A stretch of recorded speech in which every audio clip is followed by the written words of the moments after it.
Muy bien, esta es la presentación correspondiente al proyecto de la materia Gestión de Censos dictado por la profesora Jessica Menéndez. Por favor, presento a mi compañera, quien no puede estar presente, pero también trabajó en el proyecto, Ángela Cedeño, y quien les habla, George Acosta. Nuestro proyecto se trata de analizar las perspectivas y propuestas de mejoras para el cuestionario censal que va a ser usado en el nuevo censo 2020. Gracias al INEC. Entonces, pasamos a los objetivos. Lo primero que vamos a hacer es definir que lo que se quiere es un análisis del cuestionario censal, poniendo en práctica las técnicas que aprendimos en el curso de gestión de censos.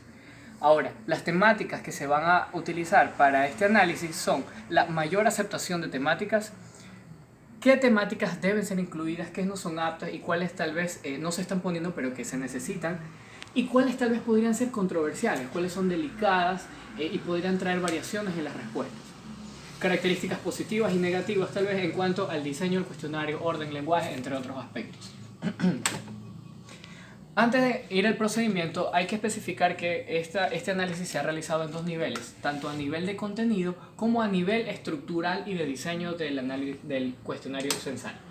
Muy bien, entonces, la técnica que nosotros escogimos para hacer el análisis es la entrevista semiestructurada. ¿Por qué? Porque brinda muchas propiedades, muchas facilidades que nos permitían lograr los objetivos. Ahora, teníamos que basarnos primero en diseño de cuestionarios y tipo de entrevistas.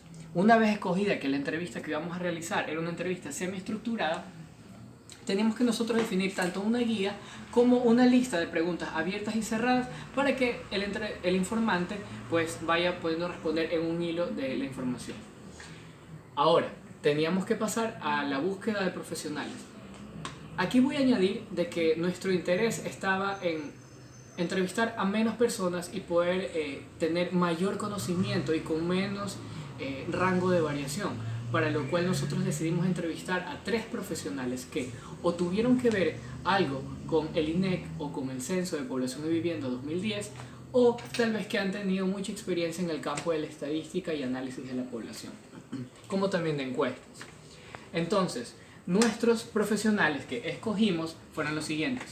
En primer lugar tenemos a la máster Wendy Plata, que entre su amplio historial estadístico, ella es magíster en gestión de la productividad y calidad. Ha trabajado varios años en la coordinación del INEC de Quito, tanto como directora como de coordinadora técnica de estadísticas sociodemográficas. Entonces ella es un buen ejemplo de una persona profesional de la cual podríamos obtener información. Ahora, el máster Mario Solórzano Carvajal, magíster en seguros y riesgos financieros, ingeniero en estadística informática de la misma ESPOL, ha realizado casi toda su vida trabajos completos de encuestas, censos, estudios, análisis estadísticos en el Centro de Estudios e Investigaciones Estadísticas del ESPOL. También es un buen ejemplo para un profesional en este tipo de investigaciones. Por último, tenemos a la actual coordinadora de la carrera de Ingeniería en Estadística, la máster en Estadística e Investigación Operativa, Jennifer Marcillo Chasí, que en su momento fue directora regional norte en INEC en Quito entre el año 2010 y 2011. Luego de eso pasó a ser directora de Estadísticas Ambientales. Entonces, con estos profesionales, nosotros lo que buscábamos era captar esa información, captar de sus experiencias anteriores, ahora cómo ellos sienten que se está manejando este cuestionario censal, que por ahora está en fase de prueba y que procedemos a analizar.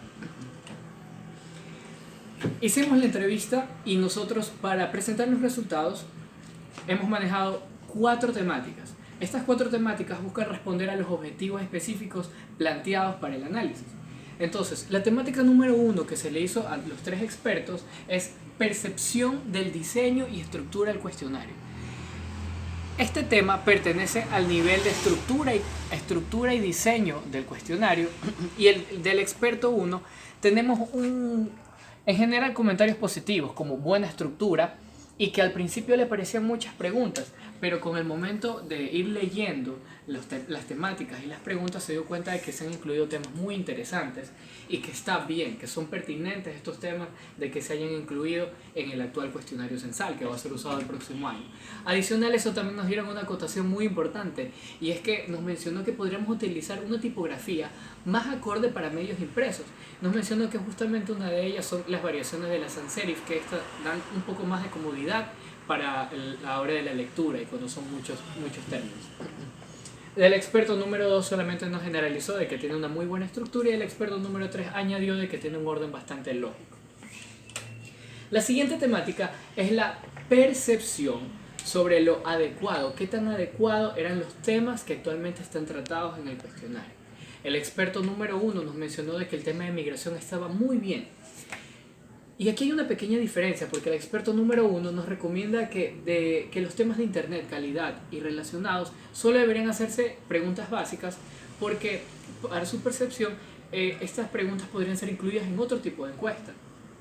Añadió también de que la mayoría de los cuestionarios, la mayoría de las preguntas del cuestionario están relacionadas y sí son muy pertinentes.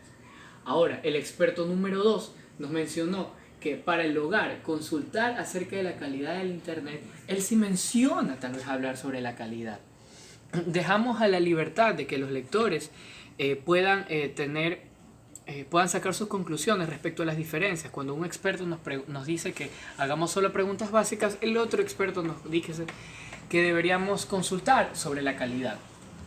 El tema de migración también fue bien analizado.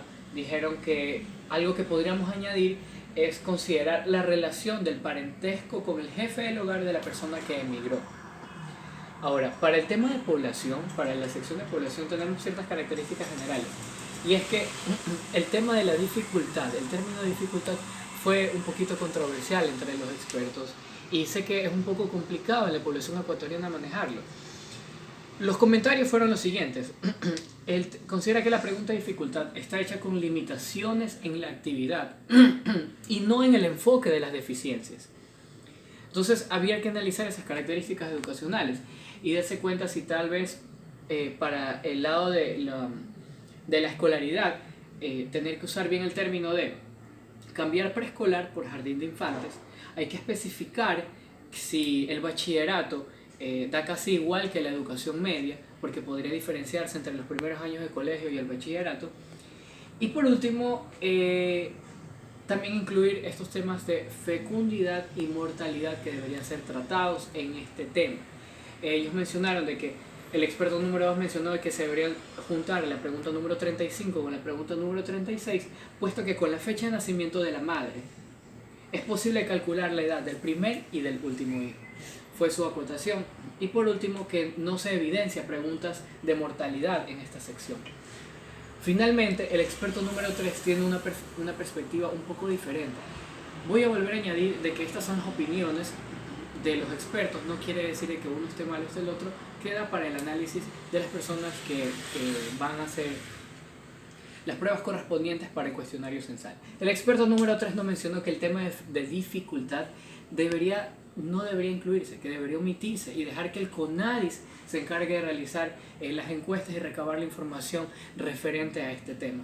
Porque a veces es verdad, es complicado entender dificultad para caminar si una persona ya está en avanzada edad o una dificultad ya desde una enfermedad previa. Avanzando con la temática número 3, temas que podrían incluirse y que no están en el cuestionario.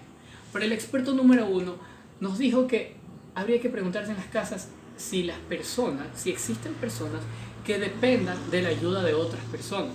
Un ejemplo, cuando un adulto ya es mayor, cuantificar si realmente es necesario, si esta proporción es alta, para saber si el Estado debe proporcionar fondos para ayudar a reducir estos problemas con las personas que tienen una movilidad dependiente. A esto también se añadió el tema de mascotas. Si las mascotas debería preguntarse si también están siendo responsables por un adulto que pues pueda contar con autonomía y pueda resolver por él mismo.